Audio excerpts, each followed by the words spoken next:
नमस्कार दोस्तों, स्वागत है आपका अपने YouTube चैनल में। तो पहले लेक्चर में हमने जो प्रस्तावना का पहला लेक्चर हुआ था वहाँ पर मैंने प्रस्तावना से जुड़े जितने भी महत्वपूर्ण तथ्य थे उन पर चर्चा की थी।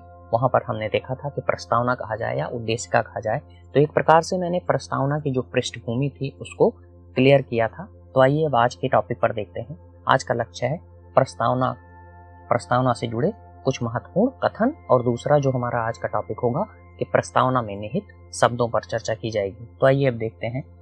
तो यहाँ पर देखें, मैंने एक चार्ट बनाया है प्रस्तावना, और प्रस्तावना के बारे में किसने क्या कहा है पूरे तरीके से लिखा है और हाईलाइट भी कर दिया है इसीलिए। तो चलिए अब देखते हैं इस चीज को। तो प्रस्तावना के बारे में सबसे पहले कहा है अर्नेस्ट बार्कर जी ने। इन्होंने कहा कि संविधान की कुंजी है। प्रस्तावना को संविधान की कुंजी किसने कहा है? अगर इस तरीके से आपसे पूछा जाएगा तो आप किसका नाम लेंगे? वहां पर आप अर्नेस्ट बार्कर जी का नाम लेंगे। और सेकंड जो है वह है कि राजनैतिक जन्म कुंडली किसने कहा है? के.एम. मुंशी जी ने कहा है। और संविधान का पहचान पत्र किसने कहा है? यानी पालकीवाला जी ने कहा है। और अगला पार्ट कि संविधान की आत्मा, यहाँ पर दो नाम आते हैं। पहला नाम आता है ठाकुर दास भार्गव जी का, और दूसरा नाम आता है सुभाष कश्यप जी का। सुभाष कश्यप जी की पुस्तक हमारा संविधान और हमारी संसद बहुत लोकप्रिय बुक है। बहुत से बच्चे इसको अपना कॉन्सेप्ट क्लियर करने के लिए लेते हैं। बहुत सरल भाषा में लिखी गई है। और अगला नाम है यहाँ पर एचसी, मतलब सुप्रीम कोर्ट। सुप्रीम कोर्ट ने प्रस्तावना के बारे में क्या कहा है कि संविधान की जो उद्देशिका है वह संविधान निर्माताओं की मन स्थिति को पढ़ने व समझने की कुंजी है। संविधान निर्माताओं जो संविधान निर्माण कर रहे थे उनका क्या लक्ष्य था, उनका क्या उद्देश्य था, इस चीज को अगर आप जानना चाहते हैं तो प्रस्तावना में निहित शब्दों के माध्यम से आप इस चीज को जान सकते हैं। यहाँ से प्रश्न बहुत ज्यादा पूछे जाते हैं। 4 विकल्प दे दिया जाएगा और यहाँ से पूछ लिया जाएगा कि संविधान का पहचान पत्र किसने कहा था। दे दिया आपको विकल्प महात्मा गांधी, सुभाष कश्यप, और फिर पालकीवाला जी और भीमराव अम्बेडकर, और आप उसमें से एक विकल्प चुनिए जो कि सही है। तो हमने इस चीज को क्लियर कर लिया। यहाँ पर छोटा सा टॉपिक था इसीलिए मैंने इस पर चर्चा की, क्योंकि यहाँ से प्रश्न ज्यादा पूछा जाता है। अब हम इसके बाद जो चर्चा करने वाले हैं, दूसरा हमारा लक्ष्य है कि प्रस्तावना में निहित शब्द। अब आइए प्रस्तावना के ऊपर चर्चा की जाए। और यहाँ पर देखें, एक स्लाइड मैंने लिया है, थोड़ा सा पुरानी स्लाइड है और मिस प्रिंटिंग या थोड़ा सा उतना क्लियर नहीं दिख रहा होगा, लेकिन हम सब अपना काम कर लेंगे। तो यहाँ पर देखें भारत का संविधान, और यहाँ पर देखिए यहीं पर यह ओरिजिनल है, और यहाँ पर क्या लिखा गया है, जो आपको ओरिजिनल कॉन्स्टिट्यूशन मिलेगा वहां पर उद्देशिका शब्द का प्रयोग किया गया है, वहां पर प्रस्तावना शब्द का प्रयोग नहीं किया गया है। फिलहाल मैंने पहले पार्ट में इस चीज के लिए बहुत बेहतरीन तरीके से चर्चा की है, डिस्कस किया है कि प्रस्तावना या उद्देशिका में से किसे क्या कहा जाए, तो आप उसे भी देख सकते हैं। तो चलिए अब हम यहाँ पर अपनी बात को आगे बढ़ाते हैं। तो यहाँ पर देखें, ये हम इस वाले में थोड़ा सा मिसप्रिंट हो गया है, पंथ निरपेक्ष। तो यहाँ पर देखें कहा जा रहा है कि हम भारत के लोग भारत को एक संपूर्ण प्रभुत्व संपन्न, दिख नहीं रहा होगा तो मैं बोल रहा हूँ उतना तो आप समझदार हैं ही।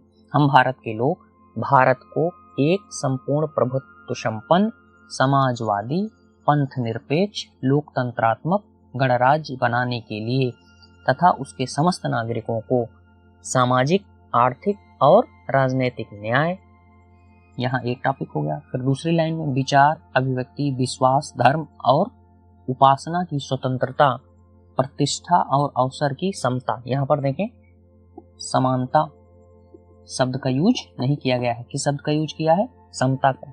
इसके बारे में भी हमें आगे चर्चा करनी है। इसके बाद में क्या कहा जा रहा है कि समता प्राप्त कराने के लिए गौर कीजिएगा, तथा उन सब में व्यक्ति की गरिमा और राष्ट्र की एकता और अखंडता सुनिश्चित करने वाली बंधुता बढ़ाने के लिए, मतलब देखें ये क्या है कि एक तरीके से दर्शन की बात कही जा रही है। पहला लेक्चर जरूर देख लें, क्योंकि वहां पर बहुत विस्तार से इस चीज को मैंने बढ़िया तरीके से बताया है कि कोई भी प्रस्तावना होती है वहां पर 3 तत्व विद्यमान होते हैं। फिलहाल मैं उस टॉपिक पर जाना पसंद नहीं करूंगा, नहीं तो ये टॉपिक उलझ जाएगा। आप उसे देखें, मैं बार बार रिक्वेस्ट कर रहा हूं। तो अखंडता सुनिश्चित करने वाली बंधुता बढ़ाने के लिए दृढ़ संकल्प होकर, देखें, दृढ़ संकल्प होकर अपनी इस संविधान सभा में आज तारीख मिटा देता हूं, 26 नवंबर 1949। 26 नवंबर 1949। तो यहाँ पर भी एक महत्वपूर्ण बात निकल कर आती है, जो कहा जाता है कि पहले लेक्चर में मैंने बताया था आपको, संविधान दिवस किस तारीख को मनाया जाता है? 26 नवंबर को मनाया जाता है। तो यहाँ पर आगे क्या कहा जा रहा है? 26 नवंबर 1949। तो पहली बात, मैंने जो पहला लेक्चर हुआ था वहां पर मैंने बताया था कि जो प्रस्तावना होती है वह एक आमुख या भूमिका या दो टूक, जो भी आप कहना चाहें, जन्म कुंडली, मतलब ये सब प्रस्तावना की उपाधियां हैं। तो वहां पर मैंने जो परिभाषा बताई थी, वहां पर मैंने आपको बताई थी, एक सेकेंड, सबसे पहले आमुख या भूमिका या दो टूक, जो भी आप कहना चाहें, पहली बात। और दूसरी बात, शासन प्रणाली का स्वरूप कैसा होगा? तो शासन प्रणाली का स्वरूप कैसा होगा यहाँ पर चर्चा की जा रही है। कहाँ पर कैसा होगा? ये देखें, लोकतंत्रात्मक, गणराज्य, संपूर्ण प्रभुत्व संपन्न, समाजवादी, पंथ निरपेक्ष, इन शब्दों के माध्यम से हमें क्या जानकारी मिल रही है? यहाँ पर जो शासन व्यवस्था है वहाँ पर, यहाँ पर शासन व्यवस्था कैसी है? और दूसरी बात और तीसरी बात, तिथि के बारे में उल्लेख होता है। तो देखें, तीसरी जो महत्वपूर्ण विशेषता किसी भी प्रस्तावना की या उद्देशिका की होती है, वह होती है तिथि को लेकर। तो तिथि के बारे में भी यहाँ पर दोस्तों चर्चा की गई है। तो 26 नवंबर 1949, मिति मार्गशीर्ष शुक्ला सप्तमी। देखें, मार्गशीर्ष शुक्ला सप्तमी, देखें शुक्ला सप्तमी, देखें पक्ष, देखें गौर कीजिएगा, पक्ष जो होता है, एक होता है कृष्ण पक्ष और एक होता है शुक्ल पक्ष। कृष्ण पक्ष मतलब जब अंधेरा होता है, पूरा मतलब चांद नहीं दिखाई पड़ता, और शुक्ल मतलब वही चांदनी वाला। इतना तैयार आप जानते होंगे। फिलहाल चर्चा मैंने कर दी। तो यहाँ पर आगे जो महत्वपूर्ण बात कही जा रही है, संवत 2006। संवत क्या है? 2006। तो देखें, अगर सबसे बड़ी विडंबना यही है कि अगर अभी किसी भी बच्चे से पूछो तो वो बता देगा कि 26 नवंबर 1949, लेकिन अगर वहीं आप इस चीज को पूछ लीजिए कि संवत में बताओ, तब वह बता नहीं पाता, क्योंकि हमें यहाँ पर गौर करने की जरूरत है कि हम केवल वही पश्चिमी अवधारणा को रटते जा रहे हैं। चिंता न करें, मॉडर्न हिस्ट्री जल्द ही स्टार्ट होने वाली है और वहां पर विस्तार से चर्चा की जाएगी कि अंग्रेजों ने हमारा किस प्रकार विकास किया। तो यहाँ पर देखें, और जहाँ जो संवत के बारे में है, यहाँ पर बहुत से बच्चे कंफ्यूज भी होते हैं। जैसे ध्यान से देखें, एक ट्रिक के माध्यम से मैं इसे बताने की कोशिश करता हूँ। अगर आप यहाँ पर 57 ऐड करेंगे तब क्या होगा? 9 1 10 और 6 16, 5 5 10 और 10 और 2, 2006 आ गया ना। तो यहाँ पर मैं आपको बताना चाह रहा हूँ कि जब आपको सन प्लस 57 बराबर संवत, अगर आपको सन दिया गया है, तो उसमें आप 57 ऐड कर देंगे, तब आपको क्या मिल जाएगा? संवत की जानकारी मिल जाएगी। जैसा कि मैंने आपको यहाँ पर बताया कि 2 सन जो है कितना था, और 57 बराबर 2006। तो अब आपको ये कंफ्यूजन नहीं होगा। जब आपको सन से संवत में बदलना है तो सन में आपको 57 ऐड कर देना होगा। जैसे ही आप 57 ऐड करेंगे, तुरंत आपको सन प्लस 57 बराबर संवत। यह ट्रिक आपको बहुत आसानी से समझ में आई होगी। तो यहाँ पर जब आपको इस तरीके से बताया जाता है और पढ़ाया जाता है, तब आपको समझ में आता है। जैसे कि मैं जब पढ़ाता हूँ, जब रसायन विज्ञान पढ़ाता हूँ, तब वहां पर 2 शब्द के बारे में यहाँ पर थोड़ी सी उसकी चर्चा कर देता हूँ। 2 चीज के बारे में चर्चा होती है, एक होती है विलेय और एक होता है एक होता है बिलेय, जल्दी से समझ लेते हैं, और एक होता है विलायक। तो यहाँ पर बच्चा समझ नहीं पाता कि कौन कम है कौन ज्यादा, तो मैं उसे ट्रिक बताता हूँ। यहाँ पर बा, ला, या 3 शब्द, यहाँ पर 4 शब्द, तो मैं उससे तुरंत कहता हूँ 3 बड़ा या 4। वो कहता है 4 बड़ा होता है, वो कहता है कि 4 बड़ा होता है। तो मैं कहता हूँ कि बिलियन में जिसकी मात्रा ज्यादा वह विलायक। 3 और 4 के माध्यम से, 3 और 4 की जो ट्रिक है इसके माध्यम से उसे तुरंत याद हो जाता है। तो जब आप इस तरीके से पढ़ाएंगे तब यार कैसे नहीं बच्चे को समझ में आएगा, सबको समझ में आएगा। तो गौर कीजिएगा। तो यहाँ तक हम एतद द्वारा इस संविधान को अंगीकृत, अधिनियमित और आत्मार्पित करते हैं। अभी एक मैंने पोल डाला था, वहां पर मैंने एक पोल डाला था, उसको जरूर देख लीजिएगा। हमारी जो वो है कम्युनिटी पोस्ट वाला, उसमें पड़ा है। तो वहां पर एक है अधिनियमित। तो भारत का संविधान जो है वह अधिनियमित संविधान है। यहाँ पर हम सब कुछ देख लिए। अब यहाँ पर एक मैं महत्वपूर्ण बात पर चर्चा करना चाहता हूँ। वह बात यह है जो मैं आपको समझाना चाहता हूँ, गौर कीजिएगा। यहाँ पर जो शब्द लिखा है कि संपूर्ण प्रभुत्व संपन्न समाजवाद, संपूर्ण प्रभुत्व संपन्न समाजवाद, और इसके बाद में पंथ निरपेक्ष लोकतंत्रात्मक, यहाँ पर ये शब्द लिखा गया है। लेकिन यहाँ पर गौर कीजिएगा, इस टॉपिक को मतलब इतना ध्यान ही नहीं जाएगा आपका, और कोई अध्यापक इस बारे में चर्चा भी नहीं करेगा। तो यहाँ पर देखें कामा नहीं लगाया गया है। ये देखें कामा मैं लगा रहा हूँ, यहाँ पर कामा नहीं लगाया गया है। ऐसा मतलब कौन सा कारण है कि जो कामा नहीं लगा? तो यहाँ पर ध्यान से देखें कि ये एक तरीके से, अब यहाँ पर थोड़ा सा हमें ग्रामर पर चर्चा कर लेनी है। वैसे ये काम का टॉपिक तो है ही, लेकिन उतना ज्यादा काम का भी टॉपिक नहीं है। तो यहाँ पर देखें किसी संज्ञा की विशेषता बताने के लिए, किसी संज्ञा की विशेषता बताने के लिए, तो यहाँ पर जो महत्वपूर्ण शब्द है वह गणराज्य है। सबसे महत्वपूर्ण शब्द गणराज्य है। हम लोकतंत्रात्मक जो है वो एक तरीके से इसकी विशेषता है। हम क्या कहते हैं, हम जो है रिपब्लिकन, हम क्या है, हम रिपब्लिकन हैं, मतलब गणराज्य, हम गणराज्य हैं। तो यहाँ पर क्या कहा जा रहा है कि किसी संज्ञा की विशेषता बताने के लिए एक से अधिक विशेषण का प्रयोग होता है। तो ये क्या है, ये सभी इसके विशेषण हैं। तो क्या कहा जा रहा है कि किसी संज्ञा की विशेषता बताने के लिए एक से अधिक जब विशेषण का प्रयोग होता है, तो जो संज्ञा के सबसे निकट वाला विशेषण होता है वह सबसे अधिक महत्व रखता है। तो सबसे अधिक महत्व किस बात का है? सबसे अधिक महत्व है लोकतंत्रात्मक का। आशा करता हूँ यह जानकारी आपको बहुत ही रोचक लगी होगी और आप इसे जरूर दूसरों के साथ शेयर करेंगे। तो ऐसी जानकारी के लिए हमारे चैनल को जरूर सब्सक्राइब करें। तो यहाँ पर क्या कहा जा रहा है कि सबसे पहले किस चीज का महत्व है? लोकतंत्रात्मक, और उसके बाद जो महत्व का एरिया है वह धीरे धीरे घटता चला जाता है। तो आशा करता हूँ यह बात भी आपको बहुत रोचक लगी होगी और आपको समझ में आया होगा। यहाँ पर हम कितनी चीज़ों को सीख चुके हैं। तो अब सबसे पहले हम क्या करेंगे, एक एक शब्द के बारे में चर्चा करेंगे।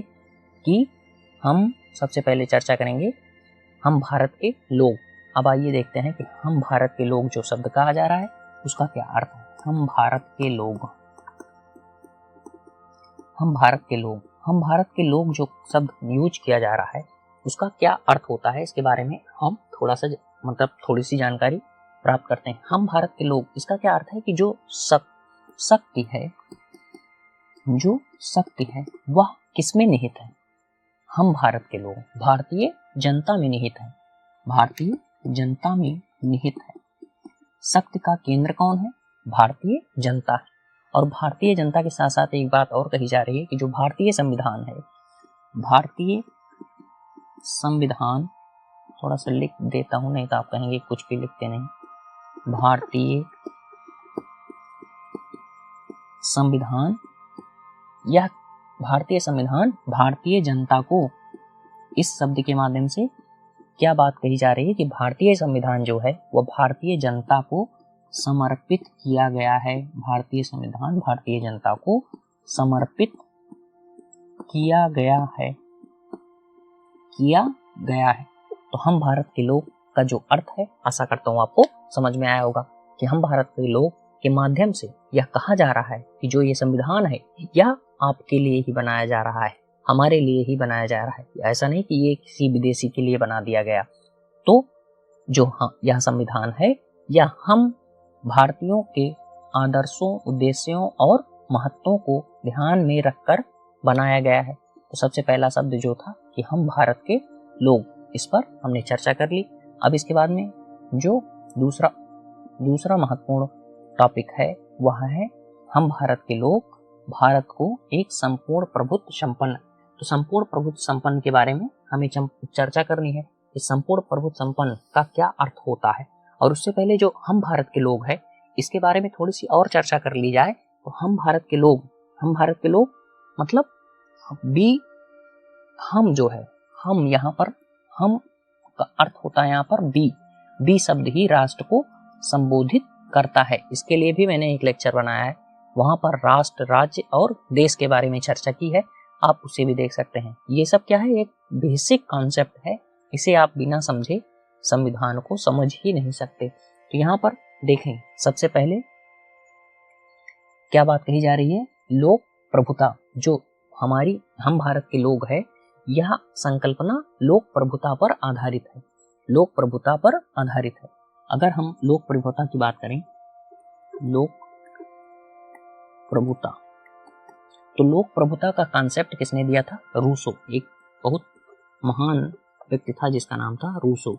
रूसो रूस का नहीं था भैया, रूसो फ्रांस का था। एक महान विचारक रूसो ने लोक प्रभुता की संकल्पना को दिया था। तो लोक प्रभुता का क्या अर्थ होता है, तो रूसो क्या कहता है, देखें ध्यान से। रूसो अपनी भाषा में लिखता है वोक्स पोपुली वोक्स गॉड, ये अपनी भाषा में लिखता है।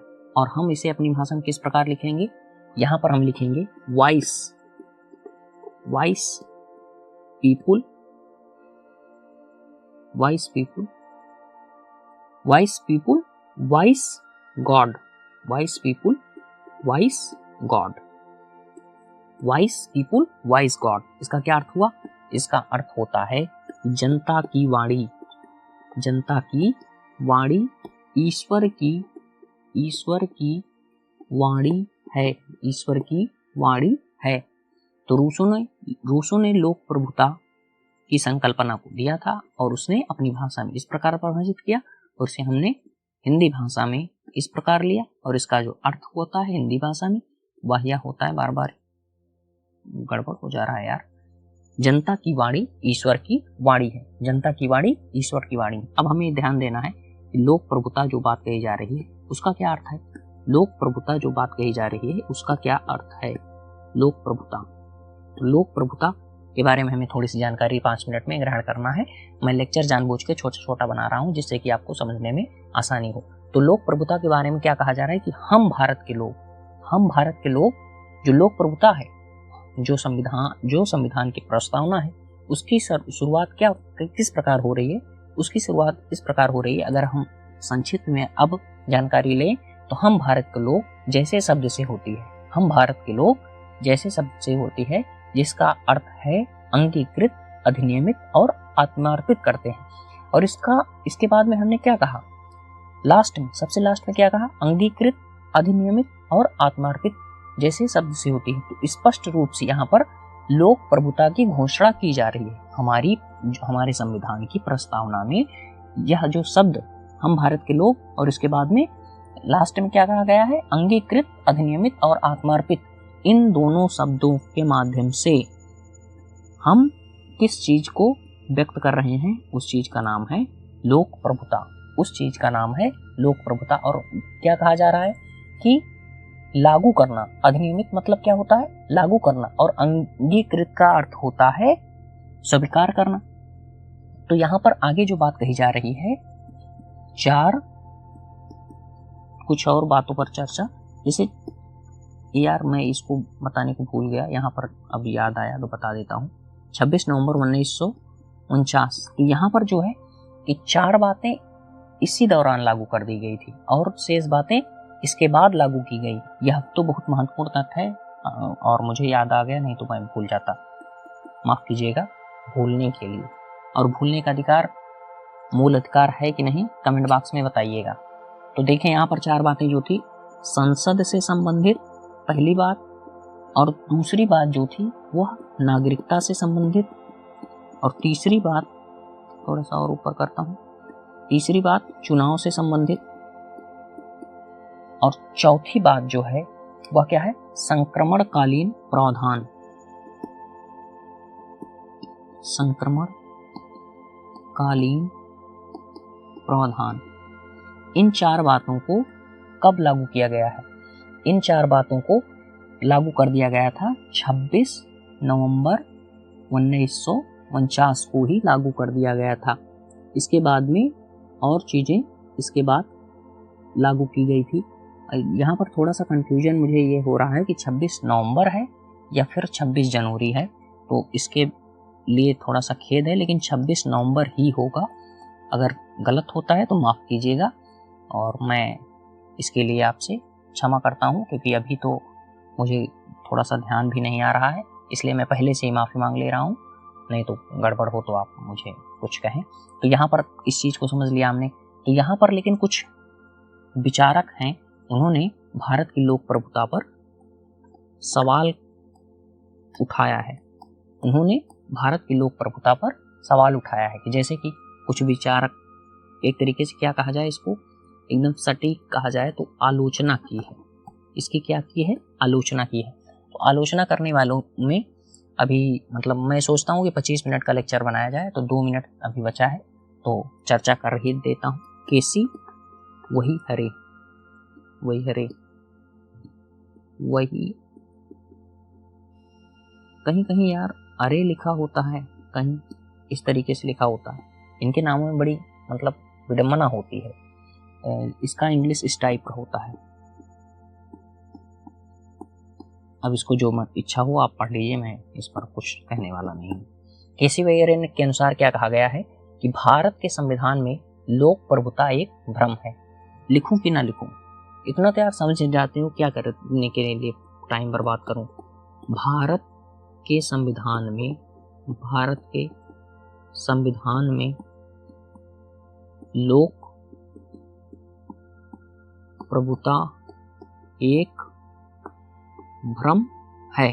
इन्होंने क्या कहा कि जो भारत का संविधान है वहां पर जिस लोक प्रभुता की बात कही जा रही है वह तो एक भ्रम है।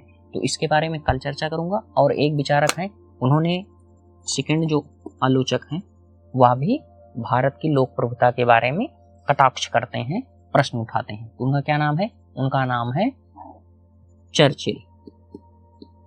चर्चिल बहुत चर्चित व्यक्ति हैं। ये कौन थे? ये थे ब्रिटेन के प्रधानमंत्री। इन्होंने कहा कि भारत की जो संविधान सभा थी वह उच्च जाति का जमावड़ा। इन्होंने कहा, क्या कहा कि जो उच्च जात मतलब कास्ट हिंदू, इसके लिए एक शब्द यूज किया जाता है, कास्ट हिंदू। इन्होंने कहा कि यहाँ पर जो लोक प्रभुता की बात की जा रही है यह लोक प्रभुता नहीं थी। इन्होंने कहा कि भारत की जो संविधान सभा है वहां पर उच्च जाति के लोगों का ही प्रतिनिधित्व था, ज्यादातर यही लोग थे। तो इनकी जो आलोचना है वह सही नहीं है। इन्होंने आलोचना तो अपने हिसाब से किया, लेकिन हम इनकी व्याख्या अपने हिसाब से करेंगे। तो फिलहाल तो मैं जो सोचता हूँ वो तो टाइम हो गया है, लेकिन इस पर जो चर्चा है इस पर हम कल बात करें तब ज़्यादा ठीक रहेगा, नहीं तो टाइम ज़्यादा हो जाएगा। तो कल इस आलोचना के बारे में चर्चा की जाएगी और इसके साथ साथ हम संपूर्ण प्रभुत्व संपन्न के बारे में चर्चा करेंगे। अगर टाइम मिला तो संपूर्ण प्रभुत्व संपन्न के टॉपिक को अगर हम क्लियर कर लिए गए तब समाजवाद के बारे में भी चर्चा करेंगे। वैसे समाजवाद का तो आधा पार्ट ही कवर हो पाएगा। तो आज के लिए इतना ही। तो वीडियो अगर पसंद आया हो तो वीडियो को लाइक करें, चैनल को सब्सक्राइब करें और वीडियो को अधिक से अधिक लोगों तक शेयर करें। और कमेंट बॉक्स में जो मैंने आपसे प्रश्न पूछा था कि भूल जाने का अधिकार मूल अधिकार है कि नहीं है, इसके बारे में भी बताइएगा। और वीडियो कैसे लगा इसके बारे में तो ज़रूर बताइएगा। तो आज के लिए इतना ही और मिलते हैं हम अगले लेक्चर में। सीरीज के मतलब छोटे छोटे वीडियो जानबूझकर मैं बना रहा हूँ जिससे आपको समझने में आसानी हो। और ज़्यादा मतलब जब लेक्चर बड़ा होता है तब थोड़ा सा यार दिमाग पर एक्स्ट्रा दबाव महसूस होता है, इसलिए मैं इसी से बचने की कोशिश कर रहा हूँ। तो चलिए आज के लिए इतना ही। आज के लिए बहुत बहुत धन्यवाद। नमस्कार।